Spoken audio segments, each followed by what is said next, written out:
Guys మనం ఇప్పుడు C ప్రోగ్రామింగ్‌లో variables అనే కాన్సెప్ట్ అయితే నేర్చుకోబోతున్నాం. ఈ వేరియబుల్స్ కాన్సెప్ట్ అనేది చాలా చాలా ఇంపార్టెంట్ కాన్సెప్ట్. సో దట్ అర్థం చేసుకోవడానికి ట్రై చేయండి. ఒకవేళ అర్థం కాకపోతే గనక మళ్ళీ ఒకసారి ఈ క్లాస్‌ని వినండి ఫస్ట్ నుంచి. అప్పుడు మీకు ఇంకా క్లియర్ కంటెక్స్ట్ అనేది తెలుస్తుంది. First of all what is a variable? Okay, A variable is a named storage location in memory used to hold data. అసలు వేరియబుల్ అంటే ఏంటంట? ఒక వేరియబుల్ అనేది ఒక నేమ్డ్ స్టోరేజ్ లొకేషన్ అంట. అంటే ఒక వేరియబుల్ అనేది ఒక పేరుతో కలిగిన ఒక స్టోరేజ్ లొకేషన్, దానికి ఒక పేరు ఉంటుంది. అది ఓకేనా, అదొక స్టోరేజ్ లొకేషన్. నెక్స్ట్ చూడండి కింద memory used to hold data. Okay, ఆ పేరుతో కలిగిన స్టోరేజ్ లొకేషన్లో మనం ఏదైనా ఒక డేటా అనేది హోల్డ్ చేయొచ్చంట, అంటే స్టోర్ చేయొచ్చంట. ఓకేనా, ఇప్పుడు అర్థమైంది కదా సింపుల్గా. వేరియబుల్ అంటే ఏంటి? Variable is nothing but A named storage location which holds some data. ఇక్కడికి క్లియర్. వేరియబుల్ అనేది ఒకటి ఉంటుంది, అది ఒక స్టోరేజ్ లొకేషన్, దాంట్లో డేటా అనేది స్టోర్ చేస్తాం. ఓకేనా, కింద చూడండి, కింద ఇంకో పేరా అయితే రాశాను కదా. Variables are containers for storing data values. ఏం వాల్యూస్? డేటా స్టోర్ చేస్తుంది అని చెప్పాం కదా. ఏం డేటా స్టోర్ చేస్తుంది? ఫర్ ఎగ్జాంపుల్ లైక్ నెంబర్స్ కానీ, క్యారెక్టర్స్ కానీ, ఇంకా డిఫరెంట్ డేటా అనేది స్టోర్ చేసి పెట్టుకోగలదు అనమాట వేరియబుల్ అనేది.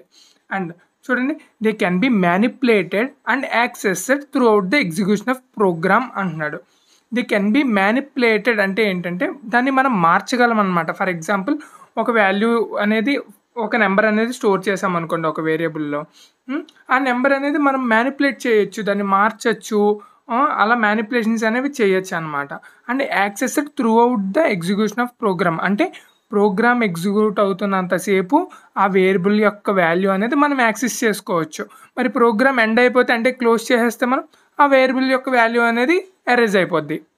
ఓకేనా, వేరియబుల్ యొక్క వాల్యూ అనేది throughout the program starting నుంచి ఎండింగ్ వరకు మాత్రమే ఉంటుంది. వన్స్ ప్రోగ్రామ్ ఎండ్ అయితే దాని యొక్క వాల్యూ అనేది ఎరేజ్ అయిపోద్ది అనమాట. ఓకేనా గైస్, ఇప్పుడు చెప్పండి వేరియబుల్ అంటే ఏంటి? Variable is a named storage location, అంటే దానికి ఒక పేరు ఉంటుంది, అదొక స్టోరేజ్ లొకేషన్. దాంట్లో వాల్యూ అనేది స్టోర్ చేస్తాం, అంటే డేటా అనేది స్టోర్ చేస్తాం. ఏ కైండ్ ఆఫ్ డేటా స్టోర్ చేస్తాం? నెంబర్స్ కానీ, క్యారెక్టర్స్ కానీ, ఇంకా డిఫరెంట్ టైప్ ఆఫ్ డేటా అనేది మనం స్టోర్ చేసి పెట్టుకుంటాం. ఓకే, వేరియబుల్ యొక్క డేటా అనేది, అంటే వేరియబుల్లో ఉన్న వాల్యూ అనేది మనం మ్యానిపులేట్ అనేది చేయొచ్చు, అంటే దాంట్లో ఉన్న వాల్యూ తీసేసి ఇంకో వాల్యూ పెట్టచ్చు, అలా మ్యానిపులేషన్స్ అనేవి చేయొచ్చు. అండ్ ఆ వేరియబుల్ అనేది త్రూ అవుట్ ద ప్రోగ్రామ్ మనకి యాక్సెస్ అనేది అవుతుంది. ఎందుకు 1-3 సార్లు చెప్తున్నానంటే ఈ కాన్సెప్ట్ అనేది చాలా చాలా ఇంపార్టెంట్ అనమాట. అందుకని చెప్పి నేను 1-2 సార్లు అయితే చెప్తున్నాను. రైట్, ఇక్కడికి వేరియబుల్ అంటే ఏంటనేది తెలిసింది మీకు. నెక్స్ట్ చూడండి, మనం ఇప్పుడు మన ప్రోగ్రాంలో ఒక వేరియబుల్ని ఎలా క్రియేట్ చేసుకోవాలి అన్నది చెప్తాం అనమాట. దాన్నే డిక్లరేషన్ ఆఫ్ వేరియబుల్ అంటాం మనం. చూడండి, నేను పక్కన పేరా అయితే రాశాను కదా. డిక్లరేషన్ అంటే ఏంటి? క్రియేటింగ్. ఓకేనా, క్రియేటింగ్ అని అర్థం చేసుకోండి. నేను ఎప్పుడు వేరియబుల్ డిక్లరేషన్ చేయమన్నా సరే కోడ్లో మీరు ఏం ఆలోచించాలంటే ఒక వేరియబుల్ని క్రియేట్ చేయమన్నారు అన్న విధంగా మీరు ఆలోచించుకోవాలన్నమాట. ఓకేనా, పక్కన పేరా చూడండి. Declaration means telling the compiler that A variable is creating, అంటే కంపైలర్కి తెలుస్తుంది అనమాట. మనం అలా డిక్లరేషన్ అనేది రాస్తే అప్పుడు ఓకే వీళ్ళు ఒక వేరియబుల్ క్రియేట్ చేస్తున్నారు అన్న విషయం కంపైలర్కి తెలుస్తుంది. అండ్ ఇక్కడ చూడండి పేరాలో, and what type of data it can be stored, అంటే వేరియబుల్ క్రియేట్ చేస్తున్నాము, క్రియేట్ చేస్తూ అది ఏ కైండ్ ఆఫ్ డేటా స్టోర్ చేసుకోగలదో కూడా మనమే చెప్పాలన్నమాట. లైక్ ఒక వేరియబుల్ క్రియేట్ చేసాం అనుకోండి, అది ఓన్లీ నెంబర్స్ మాత్రమే స్టోర్ చేసుకోగలగాలి. లేదంటే ఒక వేరియబుల్ క్రియేట్ చేసామనుకోండి, అది ఓన్లీ క్యారెక్టర్స్ మాత్రమే స్టోర్ చేసుకోగలగాలి. అలా మనం ముందే చెప్పాలి, ఏ వేరియబుల్ క్రియేట్ చేసినా అది ఏ కైండ్ ఆఫ్ డేటా స్టోర్ చేసుకుంటుంది అనేది మనం ముందే చెప్పాలన్నమాట కంపైలర్కి, అప్పుడు తెలుస్తుంది. రైట్, కింద ఎగ్జాంపుల్ అయితే రాసాను చూడండి. ఇంట్ మార్క్స్, అంటే నేను ఒక మార్క్స్ అనే ఒక వేరియబుల్ పేరు, మార్క్స్ అనేది నా వేరియబుల్ యొక్క పేరు, ఇంట్ అని ఉంది. దాని గురించి మనం నెక్స్ట్ క్లాస్లో డీటెయిల్గా తెలుసుకుంటాం. ప్రజెంట్ అయితే ఇంట్ అంటే ఏంటంటే న్యూమరికల్ వాల్యూ స్టోర్ చేసుకోగలదు, అంటే నెంబర్స్ మాత్రం స్టోర్ పెట్టుకోగలదు అనమాట. అది మాత్రం గుర్తుపెట్టుకోండి. ప్రజెంట్ మనం నెక్స్ట్ క్లాస్లోకి వచ్చేసరికి ఇంకా డీటెయిల్గా డిఫరెంట్ వేరియబుల్ యొక్క డేటా టైప్స్ కూడా మనం తెలుసుకుంటాం. ఓకేనా, ప్రస్తుతానికి ఇంట్ అనేది ఒక డేటా టైపు. డేటా టైప్ అంటే డేటా ఏ టైప్లో ఉంది అని చెప్పేదాన్ని డేటా టైప్ అంటారు. మనం ఇప్పుడు ఇంట్ అంటున్నాము. ఇంట్ అంటే ఏంటి? న్యూమరికల్ వాల్యూస్ మాత్రమే స్టోర్ చేసుకోబట్టుకోగలదు. న్యూమరికల్ వాల్యూస్ అంటే చెప్పాను కదా, నెంబర్స్. రైట్. కింద నేను సింటాక్స్ అనేది ఇచ్చాను చూడండి. కింద వేరియబుల్ డిక్లరేషన్ సింటాక్స్ అని చెప్పి, మనం ఏదైనా ఒక వేరియబుల్ క్రియేట్ చేయాలంటే ఈ సింటాక్స్ అంటే ఈ రూల్ని ఫాలో అవుతూ క్రియేట్ చేయాలి. మనం ఎలా పడితే అలా క్రియేట్ చేస్తామంటే వేరియబుల్ అనేది క్రియేట్ అవ్వదు. రైట్. ఒక వేరియబుల్ అనేది క్రియేట్ చేద్దామా? యాజ్ పర్ మన అవర్ ఎగ్జాంపుల్ ఇంట్ మార్క్స్ అనే ఎగ్జాంపుల్ ద్వారా మనం ఒక వేరియబుల్ అనేది క్రియేట్ చేద్దాం. రైట్. దానికోసం మనం ఏం చేయాలి? మన ఐడి, మన కోడ్ బ్లాక్స్ ఏదైతే ఉందో దాన్ని మనం ఓపెన్ చేసుకోవాలి కదా. రైట్. దానికోసం నేను ఏం చేస్తానంటే కోడ్ బ్లాక్స్ అనేది ఓపెన్ చేస్తాను. చూడండి గైస్, కోడ్ బ్లాక్స్ అయితే ఓపెన్ చేశాను కదా. కానీ మనం ప్రీవియస్గా క్రియేట్ చేసిన ప్రాజెక్ట్ అనేది ఓపెన్ అవ్వాల. మనం ఆ ప్రాజెక్ట్ ఓపెన్ చేయాలంటే ఏం చేయాలి? మనం ప్రీవియస్గా ఒక ప్రాజెక్ట్ అయితే క్రియేట్ చేసాం కదా. ఆ ప్రాజెక్ట్ ఓపెన్ చేయాలంటే ఇక్కడ పైన ఫైల్ అనే ఆప్షన్ ఉంది కదా, టాప్ లెఫ్ట్ కార్నర్లో. దాని మీద క్లిక్ చేసుకుని ఇక్కడ ఓపెన్ అని మనకు ఆప్షన్ ఉంది. ఆ ఓపెన్ మీద క్లిక్ చేస్తే మనకి సేమ్ ఫైల్ ఎక్స్ప్లోరర్ అనేది మనకు ఓపెన్ అవుతుంది. నేను ప్రాజెక్ట్ ప్రీవియస్గా ఎక్కడ క్రియేట్ చేశాను? డాక్యుమెంట్స్లో క్రియేట్ చేశాను. రైట్. డాక్యుమెంట్స్లో యూట్యూబ్ వీడియోస్ అని చెప్పి ఒక ఫోల్డర్ క్రియేట్ చేశాను. అందులో క్రియేట్ చేశాను కదా. యూట్యూబ్ వీడియోస్లోకి వెళ్ళిన తర్వాత మీకు ఏం జరుగుతుందంటే, 1 సెకండ్, యూట్యూబ్ వీడియోస్ ఓపెన్ చేసిన తర్వాత నా ప్రాజెక్ట్ అనేది ఇక్కడ క్రియేట్ అయింది. నా ప్రాజెక్ట్ క్రియేట్ అయిన తర్వాత ఇక్కడ సిబిపి అన్న ఎక్స్టెన్షన్తో మీకు మీ ప్రాజెక్ట్ నేమ్తో పాటు .cbp అనే ఎక్స్టెన్షన్తో ఒక ఫైల్ అనేది ఉంటుంది అన్నమాట ఆ ప్రాజెక్ట్ ఫైల్లో. దాన్ని క్లిక్ చేసుకుని దాన్ని ఓపెన్ చేయాలి మనం. సిబిపి అంటే చెప్పాను కదా, కోడ్ బ్లాక్స్ ప్రాజెక్ట్. ఈ కోడ్ బ్లాక్స్ ఐడి అనేది కోడ్ బ్లాక్స్ ప్రాజెక్ట్స్ మాత్రమే ఓపెన్ చేయగలదు. సో దట్ సిబిపి అన్న ఫైల్ని మనం ఇక్కడ ఓపెన్ అనేది చేసుకోవాలి. చూడండి, నా యూట్యూబ్ వీడియోస్ అన్న ప్రాజెక్ట్ అనేది ఓపెన్ అయిపోయింది. ప్రీవియస్గా మనం వర్క్ చేసాం కదా కమెంట్స్ గురించి, ఆ ఫైల్ కూడా ఓపెన్ అయిపోయింది. ఈ ఫైల్ ఎక్కడ ఉంటుంది? సోర్సెస్ అన్న ఫోల్డర్లో ఉంటుంది. ఇక్కడ వరకు క్లియర్. మనం ప్రీవియస్గా రాసిందంతా డిలీట్ చేసేద్దాం. ఇప్పుడు మనం ఏమనుకున్నాం? వేరియబుల్ డిక్లరేషన్ చేయాలనుకున్నాం. చూడండి, నేను కమెంట్స్ ఎలా యూజ్ చేసుకుంటాను ఇక్కడ. సింపుల్గా ఇది ఎలా రాస్తానంటే, వేరియబుల్స్ ఇన్ సి లాంగ్వేజ్. చూసారా కమెంట్స్ ఎలా యూజ్ అవుతుందో? నేను ఈ క్లాస్ గురించి చెప్తున్నాను కాబట్టి ఇక్కడ కమెంట్స్ పెట్టుకున్నాను. ఇది మల్టీలైన్ కమెంట్ ఇలా వాడుకున్నాను. ఇక్కడికి వచ్చి చూస్తే నేను ఇప్పుడు వేరియబుల్ డిక్లరేషన్ చేయాలి కదా. వేరియబుల్ డిక్లరేషన్ చేస్తున్నాను అని చెప్పడానికి ఇలా యూజ్ చేసుకుంటాం కమెంట్స్. అండ్ మనం as per our example variable declaration ఎలా చేస్తాం చూడండి. సింటాక్స్ చూడండి, కింద డేటా టైపు వేరియబుల్ నేము అనేది కావాలి మనకి. రైట్. ఎగ్జాంపుల్గా ఇంట్ మార్క్స్ అనేది తీసుకుందాం. మనం చూద్దాం ఎలా. ఇంట్ మార్క్స్ చూసారా?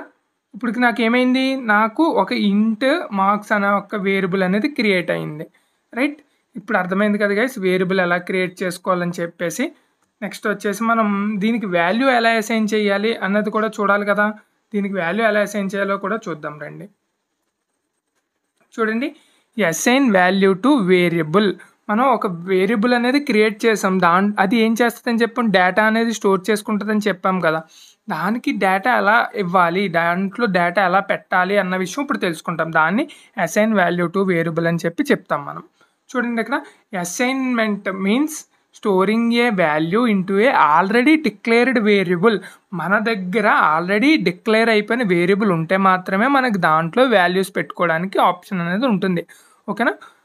చూడండి, మనకి దగ్గర ఎగ్జాంపుల్ చూడండి, కింద మార్క్స్ అనే ఒక వేరియబుల్ ఆల్రెడీ నేను డిక్లేర్ చేసి పెట్టుకున్నాను. అందువలన మార్క్స్లో నేను 100 అనే వాల్యూ అనేది స్టోర్ చేసుకోవచ్చు. దానికోసం సింటాక్స్ చూడండి, కింద వేరియబుల్ నేమ్ తర్వాత ఈజ్ ఈక్వల్ టు అనే ఆపరేటర్ యూజ్ చేసుకోవాలి.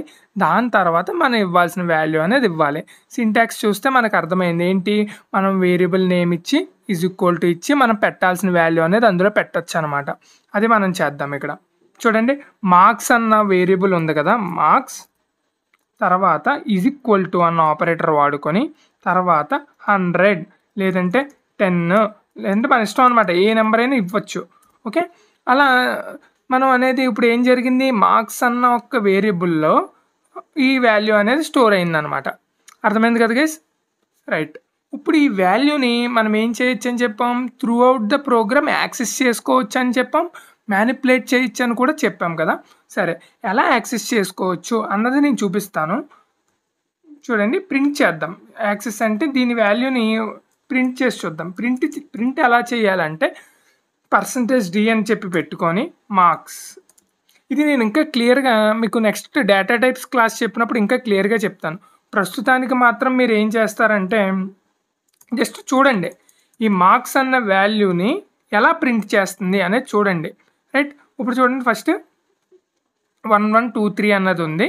మార్క్స్ అనే వాల్యూని ప్రింట్ చేద్దాం. మార్క్స్ వాల్యూ ఈజ్, జస్ట్ మీకు తెలియడం కోసం మాత్రమే రాశాను నేను ఇలాగా మార్క్స్ వాల్యూ ఈజ్ అని. ఇప్పుడు మార్క్స్ అన్న వేరియబుల్లో మనం ఏం స్టోర్ చేస్తాం, 1 1 2 3. ఒకసారి రన్ చేసి చూద్దామా 1 1 2 3 అనేది అవుట్పుట్లో వస్తుందా లేదా అనేది. రైట్, చూడండి, మార్క్స్ వాల్యూ ఈజ్ 1 1 2 3 అన్నాడు. రైట్, మనం ఇప్పుడు ఏం చేసామంటే నెక్స్ట్ మ్యానిపులేట్ కూడా చేయొచ్చు అని చెప్పాను కదా. మ్యానిపులేషన్ ఎలా చేయొచ్చు అంటే చూడండి, మళ్ళీ సేమ్ మార్క్స్ అన్న వేరియబుల్ నేమ్ తీసుకుని దానికి మీరు ఇంకో వాల్యూ ఇవ్వండి. 999 ఇచ్చాను. ఇక్కడ వరకు లైన్ నెంబర్ 10 నుంచి 12 వరకు, అంటే 12 వరకు వేరియబుల్ మార్క్స్ అన్న వేరియబుల్ యొక్క వాల్యూ అనేది 1 1 2 3 కింద ఉంటుంది. లైన్ నెంబర్ 13 దగ్గర నుంచి మార్క్స్ అనే వేరియబుల్ యొక్క వాల్యూ 999 కింద చేంజ్ అవుతుంది. రైట్, ఇప్పుడు ఒకసారి ప్రింట్ చేసి చూద్దామా. ప్రింట్ చేస్తున్నాను చూడండి.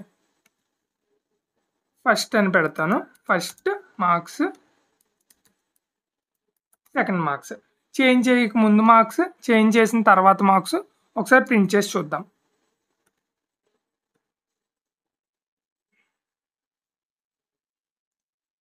చూడండి, ఫస్ట్ మార్క్స్ వాల్యూ ఈజ్ 1 1 2 3. దాని తర్వాత చూడండి, సెకండ్ మార్క్స్ వాల్యూ ఈజ్ 999. అర్థమైందా? మనం వాల్యూ అసైన్ చేయడంతో పాటు దాన్ని చేంజ్ కూడా చేయగలం. దాన్నే మోడిఫికేషన్ అని చెప్పి అంటున్నాం మనం. ఓకేనా గైస్? ఇక్కడికి మీకు వేరియబుల్ ఎలా క్రియేట్ చేయాలో తెలుసు, అండ్ వాల్యూ ఎలా అసైన్ చేయాలో కూడా తెలుసు మీకు. అండ్ ఇంకొక కాన్సెప్ట్ అయితే ఉంది దీంట్లో, మనం వేరియబుల్ క్రియేట్ చేయడంతో పాటు వాల్యూ కూడా అసైన్ చేసేయచ్చు అనమాట. దాన్ని ఇనిషియలైజేషన్ అని చెప్పి పిలుస్తాం మనం. అది చూద్దాం ఎలా చేయాలి ఏంటనేది. రైట్, చూడండి, డిక్లరేషన్ ప్లస్ అసైన్మెంట్ రెండూ కలిపేసి ఒక చోటే చేయొచ్చు. దానికి కింద మీకు ఎగ్జాంపుల్ అనేది రాసాను చూడండి. సింటాక్స్ అనేది ఉంది.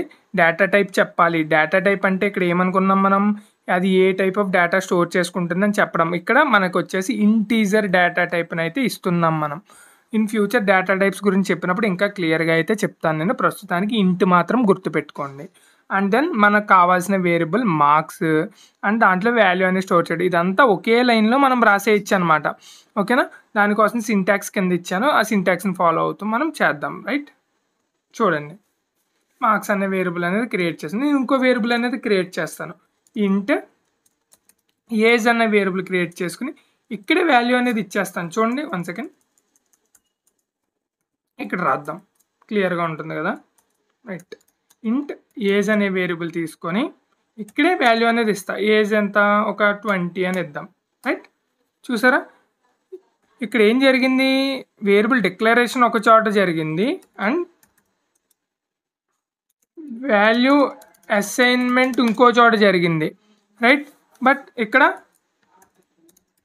వేరియబుల్ డిక్లరేషన్ ప్లస్ అసైన్మెంట్ ఒక చోటే జరిగింది. అర్థమైందా? ఈ డిఫరెన్స్ అనేది చూడండి. మార్క్స్ అనే వేరియబుల్ ఒకటి క్రియేట్ చేశాను, దాంట్లో వాల్యూ అనేది పెట్టాను. రైట్, డిఫరెంట్ లైన్స్లో, 2 డిఫరెంట్ లైన్స్లో. కానీ ఇక్కడ ఏజ్ అనే వేరియబుల్ ఎక్కడైతే క్రియేట్ చేశానో అక్కడే వాల్యూ కూడా పెట్టేశాను నేను. ఇప్పుడు ఈ ఏజ్ అనే వాల్యూ అనేది నేను యాక్సెస్ చేసుకోవాలంటే ఇక్కడ మార్క్స్ బదులు ఏం పెట్టాలి, నేను ఏజ్ అనే వేరియబుల్ నేమ్ అనేది ఇవ్వాలన్నమాట. ఓకేనా? ఏజ్ అనే నేమ్ ఇచ్చేసిన తర్వాత ఇప్పుడు ఇక్కడ మనకి ఏం ప్రింట్ అవుతుంది, ఏజ్ అనే వాల్యూ అనేది ప్రింట్ అవుతుంది. రైట్, ఒకసారి చెక్ చేద్దామా. ఈ ఓల్డ్ లైన్స్ అన్ని తీసేద్దాం. యా, చూడండి, ఏజ్ అనే వాల్యూ అనేది అవుట్పుట్లో మనకు రావాలి. చూడండి, ఏజ్ వాల్యూ నేను 20 ఇచ్చాను, వచ్చింది. అదే పని మనం ఏజ్ వాల్యూ 20 ఉంది, దాన్ని 21 చేయాలనుకోండి. ఏం చేయాలంటే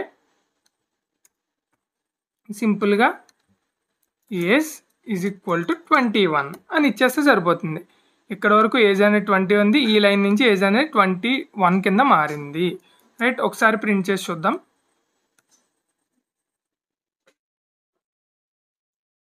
చూడండి, ఏజ్ వాల్యూ ఇస్ 20, తర్వాత ఏజ్ వాల్యూ ఇస్ 21 అని వచ్చింది. ఒకే లైన్లో వచ్చేసింది కదా. 2 డిఫరెంట్ లైన్స్లో రావాలంటే ఏం చేయాలంటే /n, ఓకేనా, /n అని చెప్పి రాయాలి. ఇవన్నీ మనం ముందు తెలుసుకుంటాం. ప్రజెంట్ మాత్రం అవుట్పుట్ మాత్రం చూడండి.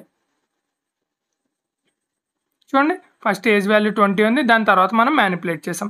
That's it guys. ఈ వేరియబుల్స్ యొక్క కాన్సెప్ట్ అయితే ఇంతే.